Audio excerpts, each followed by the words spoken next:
வானிலை தொடர்பான அண்மை தென்மேற்கு பருவமழை தொடங்கி இருக்கிறதை ஆய்வு மையம் தெரிவித்திருக்கிறது. தென்கிழக்கு வங்கக்கடல், அந்தமான் நிக்கோபார் தீவு தொடங்கி இருப்பதாக வானிலை ஆய்வு மைய மே இறுதியில் தென்மேற்கு பருவமழை துவங்கக்கூடிய நிலையில இந்த ஆண்டு முன்பாகவே என்பது தொடங்கி இருக்கிறது. தென்கிழக்கு பருவமழை முன்கூட்டியே தொடங்கி இருக்கிறது என்று வானிலை ஆய்வு மையம் தெரிவித்தது. வழக்கமாக மே 4ஆம் தான் தென்மேற்கு பருவமழை என்பதால் இந்த ஆண்டு முன்கூட்டியே தென்மேற்கு பருவமழை தொடங்கி இருக்கிறது. ஏற்கனவே இது குறித்து வானிலை ஆர்வலர்கள் தெரிவித்த கடந்த சில நாட்களுக்கு முன்பாக பார்த்திருந்தோம்.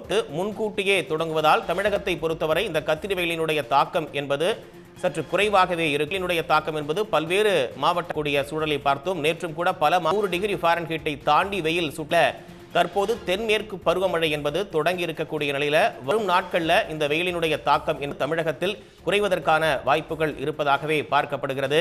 தென்மேற்கு பருவமழை என்பது வழக்கமாக மே இறுதியில் தொடங்கக்கூடிய ஒரு சூழல் என்பதுதான் எப்போதும் இருக்கும்.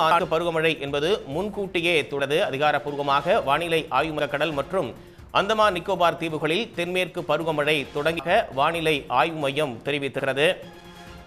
தெற்கு கடல் பகுதிகளில் தென்மேற்கு பருவமழை ஆய்வு மையம் தகவலை தெரிவித்திருக்கிறது. உடனுக்குடன் செய்திகளை தெரிந்து கொள்ள சன் நியூஸ் பெல் ஐகானை கிளிக் பண்ணுங்க.